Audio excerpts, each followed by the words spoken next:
بسم اللہ الرحمن الرحیم الحمد للہ کفا وسلام علی عبادہ الذین اصطفى اما بعد اعوذ باللہ من الشیطان الرجیم بسم اللہ الرحمن الرحیم قل اعوذ برب الناس ملک الناس الہ الناس من شر الوسواس الخناس الذي يوسوس في صدور الناس من الجنة والناس.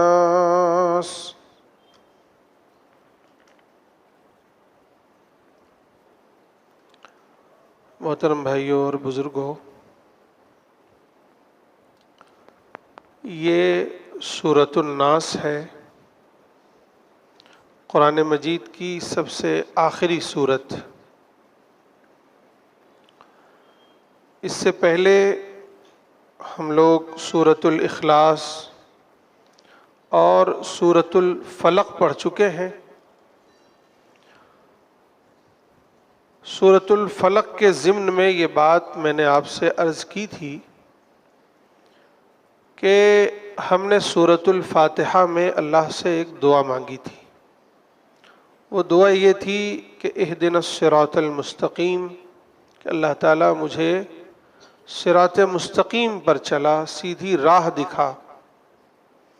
تو اللہ تعالیٰ نے اس کے جواب میں یہ پورا قرآن نازل فرما دیا کہ ذالک الکتاب لا ریب فیہ ھدی للمتقین. یہ ہے وہ کتاب جس میں کوئی شک و شبے کی گنجائش نہیں ہے، یہ ہے وہ ہدایت جس کا تم ہم سے سوال کرتے ہو. پھر اخیر میں اللہ تعالیٰ نے گویا اس پورے صراط مستقیم کا خلاصہ سورۃ الاخلاص میں توحید کی شکل میں ہمارے سامنے پیش کیا، کیونکہ پورے قرآن کا سب سے اہم ترین جو موضوع ہے وہ ہے توحید، کہ اللہ اپنی ذات، اپنی صفات اور اپنی عبادت میں یکتا ہے، تنہا ہے، اس کا کوئی شریک و ساجی نہیں. یہ مضمون سب سے اہم اور سب سے نمایاں ہے اور سب سے بنیادی ہے. تو اس مضمون کو اللہ تعالیٰ نے سورۃ الاخلاص میں بیان فرمایا، اور یہ بیان فرمانے کے بعد اب اخیر کی دو سورتوں میں ہمیں یہ سبق دیا ہے، یہ تاکید فرمائی ہے کہ تمہیں دنیاوی تمام فتنوں سے، تمام شرور سے اگر بچنا ہے، اور روحانی اور اخروی تمام فتنوں اور شرور سے بچنا ہے، تو تمہیں اللہ کی پناہ میں آنا پڑے گا. تم اپنے آپ کو اللہ کی پناہ میں ڈال دو، اللہ کی پناہ طلب کر لو. یہ تعلیم ہے ان دو اخیر کی صورتوں میں. سورۃ الفلق میں اللہ تعالیٰ کی جو صفت لائی گئی وہ یہ صفت تھی قل اعوذ برب الفلق. اے نبی آپ کہیے کہ میں پناہ چاہتا ہوں رب الفلق سے. فلق کہتے ہیں صبح کو، کہ جس طرح اللہ تعالیٰ رات کے اندھیرے کو پھاڑ کر صبح نمودار کرتے ہیں، اسی طرح دنیا کے تمام فتنوں سے، تمام شرور سے، تمام آفات سے، تمام مشکلات و مصائب سے تمہیں بھی نکال لیں گے. تمہیں بھی نکال کر تمہارے لیے ایک امید کی کرن نکال دیں گے. تو یہ صفت لائی گئی، اور دنیا کے اعتبار سے، ظاہری اعتبار سے جو شرور و فتن تھے اس سے پناہ مانگی گئی کہ من شر ما خلق، تمام فتنوں سے، تمام آفات سے، تمام شرور سے. اور لفظ شر سمجھ لیجئے کیا ہے. لفظ شر ہر طرح کی برائی، مصیبت، پریشانی کو لفظ شر کہتے ہیں. ہر طرح کے فتنے کو لفظ شر میں تمام فتنے شامل ہیں.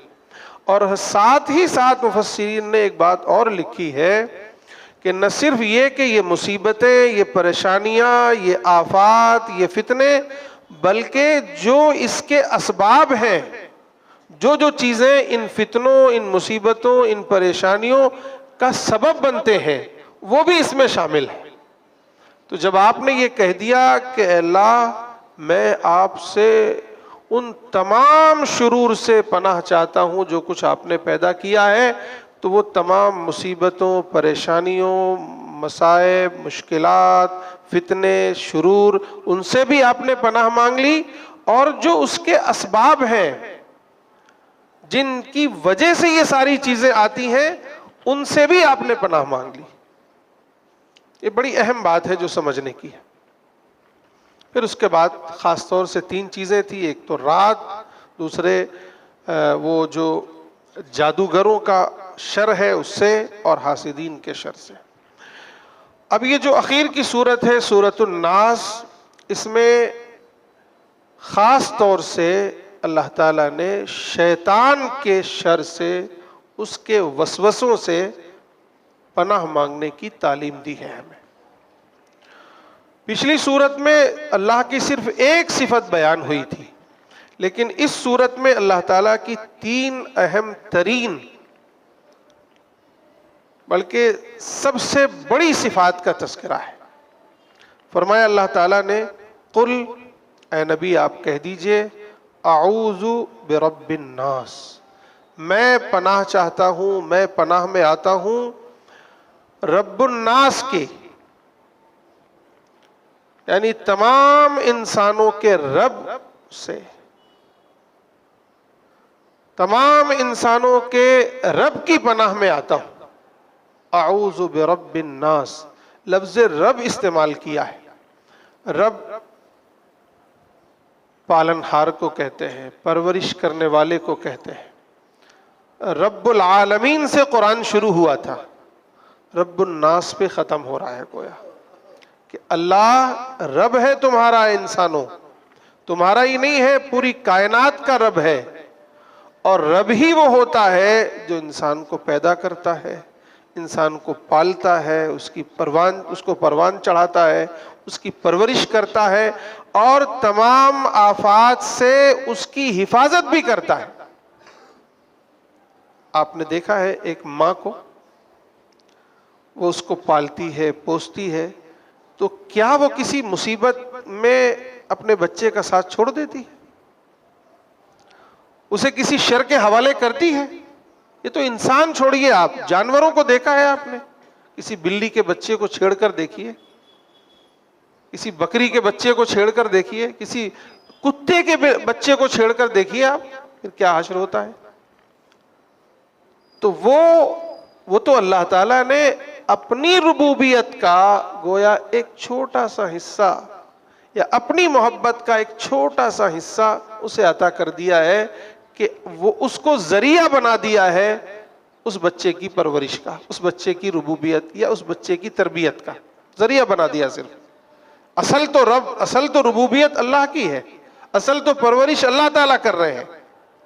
تو یہی حال ہے۔ تو یہاں رب الناس جو صفت استعمال کی گئی، تو گویا یہ بتانا مقصود ہے کہ تم جس سے پناہ چاہ رہے ہو، اے لوگو، جس کی پناہ چاہ رہے ہو، جس کی پناہ میں آنا چاہ رہے ہو، وہ تمہارا رب ہے، جس نے تمہیں پیدا کیا ہے، جو تمہیں پالتا پوستا بڑا کرتا ہے، جو تمہاری تربیت کرتا ہے، تمہیں پروان چڑھاتا ہے۔ تو کیا اب کوئی مصیبت، کوئی پریشانی آئے تو وہ تمہاری حفاظت نہیں کرے گا؟ کیا اب شیطان کے حوالے تمہیں کر دے گا؟ ہرگز ایسا نہیں ہے۔ شرط یہ ہے کہ تم اس کی پناہ میں آؤ۔ ملک الناس، وہ جہاں ایک طرف رب ہے وہیں ملک بھی ہے۔ رب گویا کہہ سکتے ہیں اپنی زبان میں مالک کو کہتے ہیں، کہ گھر کا کوئی مالک ہے وہ رب البیت ہے، گھوڑے کا کوئی مالک ہے وہ رب الفرس ہے۔ تو اسی طرح رب میں گویا مالک، لیکن اب یہاں دوسری صفت استعمال کی گئی کہ وہ جہاں مالک بھی ہے وہیں ملک بھی ہے۔ ملک کے معنی ہے بادشاہ کے۔ جس طرح مالک اپنے گھر کی، اپنی چیزوں کی، اپنی ملکیت کی حفاظت کرتا ہے، اسی طرح بادشاہ بھی کیا کرتا ہے؟ اپنی رعایا کی حفاظت کرتا ہے. وہ رعایا کے لیے پناہ گاہ ہوتا ہے. اور سب سے اچھا بادشاہ وہی کہلاتا ہے جو اپنی رعایا کی سب سے زیادہ حفاظت کرے، اس کی سرکشا کا سامان فراہم کرے. یہی ہے. تو اللہ تعالیٰ ملک بھی ہے، وہ لوگوں کے بادشاہ بھی ہیں. اب تیسری صفت الہ الناس. جب وہی رب ہے، وہی بادشاہ ہے، تو وہ معبود بھی ہے. لوگ اسی کی عبادت کرتے ہیں اور اسی کی عبادت کرنا چاہیے. وہی اس بات کی لائق ہے کہ اس کی عبادت کی جائے، اس کی بندگی کی جائے. تو اب جس کی تم عبادت کرو گے، جس کی بندگی کرو گے، جس کے سامنے جھکو گے، کیا وہ تمہیں کسی شر کے حوالے کر دے گا؟ نہیں. شرط یہ ہے کہ تم اس کو اپنی پناہ گاہ تسلیم کرو، اپنے آپ کو اس کی پناہ میں ڈال دو. تو اب یہ 3 صفتوں کے بعد فرمایا کہ اب تمہیں کس چیز سے پناہ مانگنی ہے. فرمایا من شر الوسواس الخناس،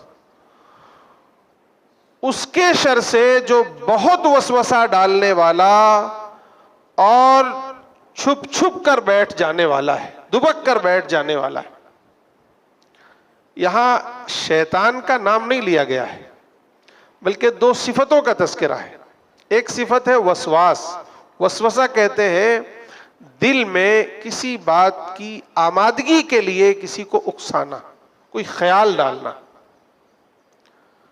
تو وسواس یہ مبالغے کا صیغہ ہے، یعنی خوب بہت زیادہ جو وسوسے ڈالتا ہے کسی برائی، کسی غلط کام کے لیے جو بار بار وسوسے ڈالتا ہے وہ. تو اب ہم اور آپ دیکھتے ہیں کہ وسوسے شیطان کی طرف سے آتے ہیں اور بار بار آتے ہیں.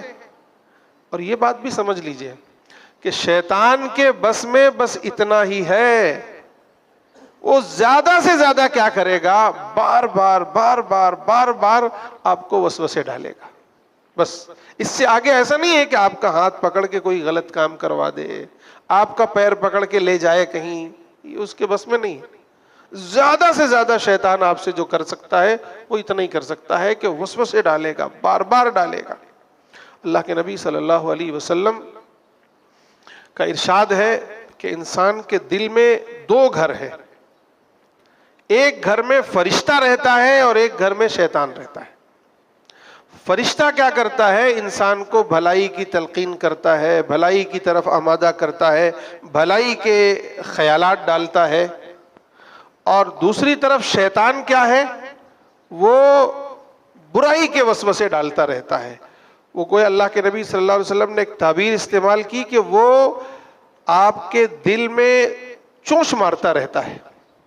وہ کھٹ کھٹ کھٹ چونچ مارتا رہتا ہے کہ کر لو کر لو، یہ کر لو، وہ کر لو، وہ کر لو، یہ بار بار. لیکن جب انسان اللہ کا ذکر کرتا ہے، اللہ کی پناہ میں آ جاتا ہے تو وہ بھاگ جاتا ہے. اسی کی آگے صفت آ رہی ہے. تو پناہ مانگی جا رہی ہے اس سے جو بہت وسوسہ ڈالنے والا ہے، بہت وسوسہ ڈالنے والا ہے. اور دوسری صفت یہ لائے جو خناس ہے. خناس اسے کہتے ہیں جو آئے اور جا کر چھپ جائے.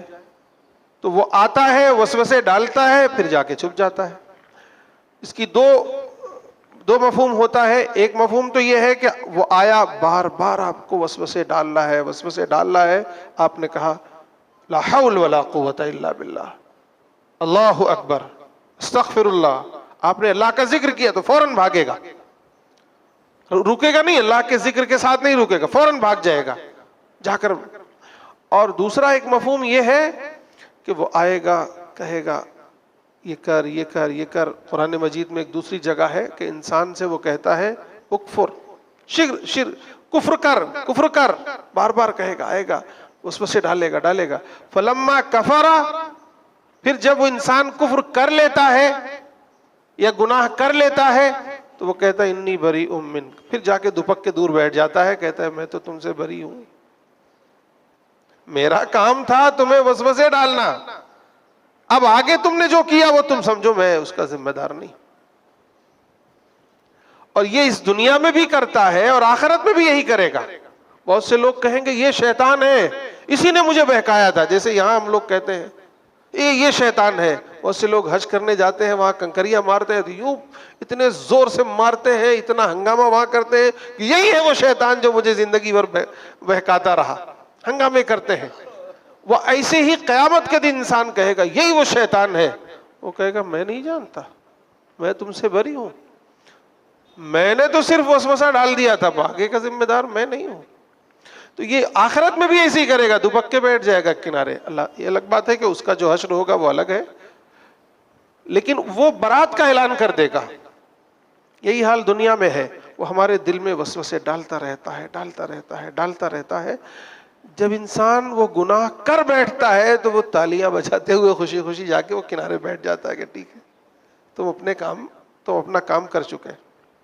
ایک بہت واضح مثال سورۃ الانفال میں ہے کہ جب مکے والوں نے مدینے پر حملہ کیا غزوہ بدر کے موقع پر, تو وہ تو 1000 کا لشکر لے کر آئے تھے, اور اللہ کے نبی صلی اللہ علیہ وسلم کے ساتھ 313 تھے. ٹوٹی ہوئی تلواریں, ہاں بہت زیادہ کچھ, کوئی بڑا جانور نہیں, کچھ نہیں, گھوڑے نہیں, کمزور نہتے. ابھی تو نیا نیا آئے ہی تھے مدینے میں, آپ ابھی اسٹیبلش ہی نہیں ہوئے تھے. تو شیطان نے آ کر, قرآن نے وہ نقشہ کھینچا ہے کہ شیطان نے آ کر ان کافروں کے ذہنوں میں خوب وسوسے ڈالنے شروع کیے, ان کے لیے مزین کرنا, ارے تم تو بڑے بڑے بہادر ہو, تم تو عرب کے سورما ہو, تمہارے تو اتنے گھوڑے ہیں, اتنے اونٹ ہیں, اتنی تلواریں ہیں, 1000 ہو, یہ تو نہتے کمزور, ابھی نمٹ جائیں گے, یہ ابھی نمٹ جائیں گے. لیکن پھر فلما تراءت الفئتان نکص علی عقبیہ, لیکن جب دونوں لشکر آمنا سامنا ہوا, دونوں آپس میں لڑے, تو نکص علی عقبیہ, وہ فوراً اپنے پیٹھ کے, اپنے ایڑیوں کے بل بھاگا اور کہا انی اری ما لا ترون, میں وہ دیکھ رہا ہوں جو تم نہیں دیکھ رہے. یعنی فرشتے اتر رہے ہیں, لشکر کے لشکر اتر رہے ہیں جو تمہیں ابھی ذبح کریں گے. میں بھاگا یہاں سے, انی بریء منکم, میں تم سے بری ہوں, وہاں کہہ کے بھی بھاگا. تو یہ شیطان کی عادت ہے. الخناس اس کو اسی لیے کہا گیا ہے کہ پہلے وسوسے ڈالے گا, اگر آپ نے اللہ کا ذکر کر لیا تو جا کے دپک جائے گا, بھاگ جائے گا. اور اسی طرح آپ کو وسوسے ڈالتا رہے گا, ڈالتا رہے گا, ڈالتا رہے گا, اور جب آپ اس پر عمل کر لیں گے تو جا کے بیٹھ جائے گا سکون سے, جاؤ ہو گیا میرا کام. یہی حال قیامت کے دن بھی کرے گا. تو فرمایا اللہ تعالیٰ نے کہ اے نبی آپ کہیے کہ میں پناہ چاہتا ہوں لوگوں کے رب سے, پناہ چاہتا ہوں لوگوں کے رب کی, لوگوں کے بادشاہ کی, اور تمام انسانوں کے معبود کی. کس چیز سے؟ اس کے شر سے جو بڑا وسوسہ ڈالنے والا اور دبک کر بیٹھ جانے والا ہے, چھپ جانے والا ہے. کون؟ الذی یوسوس فی صدور الناس, جو وسوسے ڈالتا ہے لوگوں کے دلوں میں, لوگوں کے سینوں میں, لوگوں کے دلوں میں وسوسے ڈالتا ہے اور بار بار ڈالتا ہے. اب آگے ہے وضاحت کہ یہ کون ہے جو وسوسے ڈالتا ہے, یہ کون ہے جو دپک کر بیٹھ جاتا ہے, جو چھپ جاتا ہے, کون ہے جو تمہیں گناہوں پر آمادہ کرتا ہے. من الجنۃ والناس, یہ جنات میں سے بھی ہیں اور انسانوں سے بھی ہے. یعنی عام طور پر ہم یہ سمجھتے ہیں کہ ابلیس ہے, اس کی ذریت ہے, وہ جنوں میں سے ہے, بس وہی شیطان ہے. یہاں قرآن بتا رہا ہے کہ نہیں, جہاں یہ ابلیس اور اس کی ذریت ہے, جناتوں میں سے ایک بڑی تعداد ہے جو شیطان ہے, جو لوگوں کو وسوسے ڈالتے ہیں, گناہوں پر آمادہ کرتے ہیں, برائیوں پر آمادہ کرتے ہیں. وہی انسان بھی ہیں جو بظاہر انسان ہے لیکن وہ شیطان ہے. تو ایسے انسان بھی ہیں جو شیطان کا کام کرتے ہیں. گویا شیطان جنوں میں سے بھی ہے, انسانوں میں سے بھی. وہ لوگوں کو وسوسے ڈالتے ہیں. اب آج دیکھیں جتنے فتنے برپا ہوئے ہیں موبائل پہ, اس پہ, یہ شیطان نے بنایا ہے. شیطان نے بنایا ہے جتنی چیزیں, سب شیطان تو صرف وسوسے ڈال دیتا ہے زیادہ سے زیادہ. یہ سب انسانوں نے بنایا ہے. اور خود اللہ کے نبی صلی اللہ علیہ وسلم سے کہا جا رہا ہے کہ آپ پناہ مانگیے. تو اللہ کے نبی کی مخالفت کون کر رہا تھا 23 سالوں تک؟ کون تھا؟ شیطان تو صرف وسوسے ڈال رہا تھا. تلواریں کھینچ کر کون آیا تھا بدر میں؟ کون اتنے دنوں تک آپ کو ستاتا رہا، پریشان کرتا رہا، لوگوں کے دلوں میں وسوسے ڈالتے رہے، لوگوں کو بھڑکاتے رہے. آج بھی لوگ بھڑکا رہے ہیں نا، مسلمان ایسے، اسلام ایسا، وہ ایسا، وہ ایسا. کیا ہے یہ انسانی شیطان ہے. تو کہا جا رہا ہے نبی کے ذریعے سے گویا ہمیں اور آپ کو یہ تعلیم دی جا رہی ہے کہ آپ اپنے رب سے، رب کی پناہ مانگیے، رب کی پناہ میں آ جائیے اس کے شر سے جو بہت وسوسے ڈالتا ہے. کون؟ جو لوگوں کے دلوں میں وسوسے ڈالتا ہے پھر جا کر دپک کر بیٹھ جاتا ہے. وہ انسان بھی ہے اور جنات بھی ہیں، دونوں ہیں. دونوں کے شر سے پناہ مانگو. یاد رکھیے کہ یہ ہماری زندگیوں میں روز مرہ ہے، اس سے کوئی مستثنا نہیں ہے. ایک مرتبہ اللہ کے نبی صلی اللہ علیہ وسلم مسجد میں معتکف تھے. حضرت صفیہ ام المؤمنین، آپ کی زوجہ محترمہ، وہ تشریف لائیں کسی کام سے ملاقات کے لیے. رات کی اندھیری رات ہو گئی تو آپ ان کو واپس گھر بھیجنے جا رہے تھے لے کر ساتھ میں. تو سامنے سے دیکھا 2 صحابی آ رہے ہیں. تو ہونا تو یہ چاہیے تھا وہ گزر جاتے اور آپ بھی گزر جاتے، لیکن آپ نے فوراً وہ 2 صحابی کو بلایا، ادھر آؤ ادھر آؤ. انہوں نے کہا اللہ کے نبی فرمائیں، ارشاد فرمائیں، ہم حاضر ہیں. تو اللہ کے نبی صلی اللہ علیہ وسلم نے فرمایا کہ دیکھو یہ میری بیوی صفیہ ہے. انہوں نے کہا اللہ کے نبی صلی اللہ علیہ وسلم ہم آپ پر شک کریں گے، آپ کے بارے میں بدگمان ہوں گے، یہ کیسے ہو سکتا ہے؟ آپ نے کہا نہیں، شیطان انسان کے جسم میں اس طرح دوڑتا ہے جیسے خون دوڑتا ہے. یجری مجرى الدم، ایسے دوڑتا ہے جیسے خون دوڑتا ہے. تم نہیں کرو گے، شیطان تمہارے دل میں وسوسہ ڈال دیتا کہ نبی کس کے ساتھ جا رہے تھے. اس لیے شیطان کے میں نے تمہیں مناسب سمجھا کہ بتا دوں کہ میرے ساتھ کون ہے. ہم اور آپ غور کریں کہ نمبر 1 تو شیطان ہم سب کے ساتھ ہے، ہر لمحے ساتھ ہے، کوئی اس سے مستثنا نہیں ہے.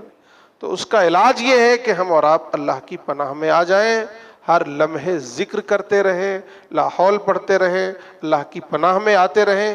ایک کام. دوسری بات یہ ہے کہ جو اس واقعے سے بات واضح ہوئی کہ ہم میں سے بہت سے لوگ ہیں جو اس بات کی احتیاط نہیں کرتے. کسی کے بھی ساتھ جا رہے ہیں، اجنبی عورتوں کے ساتھ جا رہے ہیں. اب تو ماحول ایسا ہو گیا ہے کہ لوگ اپنی بیٹیاں نامحرموں کے ساتھ بھیج دیتے ہیں کہ جاؤ فلاں کام کر کے آ جاؤ. ضروری نہیں ہے کہ کسی کی نیت خراب ہے یا لوگ وہ کریں، لیکن بدگمانیاں سماج میں کیسے بڑھتی ہیں. اللہ کے نبی صلی اللہ علیہ وسلم نے یہ تعلیم دی ہمیں اور آپ کو کہ نہ خود بے حیائی کے میں ملوث ہو اور نہ لوگوں کو یہ موقع دو کہ وہ ہمارے بارے میں اس طرح کے خیالات ان کے ذہن میں آئیں یا بدگمان ہو. نہ خود بدگمان ہو، نہ لوگوں کو بدگمانی کا موقع دو. تو میرے بھائیوں، یہ سورۃ الناس ہمیں اور آپ کو یہ تعلیم دے رہی ہے، اس کی طرف ہمیں متوجہ ہونے کی ضرورت ہے. آخری بات ایک کہہ کر بات ختم کروں گا کہ اس وقت خاص طور سے مسلمانوں کی حالت انتہائی خراب ہے، اس لحاظ سے کہ کوئی جادوگروں کے پاس جا رہا ہے، کوئی ان کے پاس جا رہا ہے، کوئی ان کے پاس جا رہا ہے، کوئی یہاں دعا تعویذ کے چکر میں ہے، کوئی وہاں تعویذ گنڈوں کے چکر میں ہے. میں منع نہیں کرتا کہ جو اگر قرآن کے ذریعے سے علاج ہے، شرعی طریقے پر علاج ہے تو کرانا چاہیے، لیکن بالکل قرآن پر سے، اللہ پر سے اعتماد ہٹ جانا، صرف انہی عاملوں پر یا اس طرح کے ٹوٹکوں پر بھروسہ کر لینا، یہ ہمارے ایمان کے لیے خطرہ ہے. ہم اور اگر چاہتے ہیں، سارے کھیل میں شیطان ہے، جادو میں بھی شیطان ہوتا ہے. ہم اگر چاہتے ہیں کہ اس شر سے بچے رہے، جادو کے شر سے، شیطان کے شر سے، دنیا میں جتنے شرور و فتن ہیں اس سے بچے رہیں، اگر ہم چاہتے ہیں تو پھر یہ دو صورتیں، بلکہ یہ تینوں صورتیں، سورہ اخلاص قل هو اللہ احد، سورۃ الفلق قل اعوذ برب الفلق، اور سورۃ الناس قل اعوذ برب الناس، اس کا ورد کرتے رہیں، صبح شام کر لیں، ہر نماز کے بعد کر لیں۔ اللہ کے نبی صلی اللہ علیہ وسلم کا معمول تھا کہ آپ پڑھتے تھے، ہاتھ پہ پھونک مارتے تھے، پورے بدن پر اس کو پھیر لیتے تھے، اس کو پانی پر دم کر کے پئیں۔ یہ خود اللہ تعالیٰ نے ہمیں علاج دے دیا ہے، اس سے بڑا ہتھیار کچھ بھی نہیں ہے۔ شرط یہ ہے کہ ہم اس کو پابندی سے پڑھیں اور اس کے ترجمے اور معنی کے ساتھ پڑھیں کہ میں اپنے آپ کو اللہ کی پناہ میں دے رہا ہوں، ہر شر سے، ہر فتنے سے، ہر مصیبت سے، ہر پریشانی سے مجھے میرے اللہ بچا لیں گے۔ یہ یقین ہو تو اللہ تعالیٰ بچاتے بھی ہیں، پھر اللہ سے دعا بھی کرتے رہیں۔ اللہ تعالیٰ مجھے بھی، آپ سب کو بھی عمل کی توفیق نصیب فرمائے۔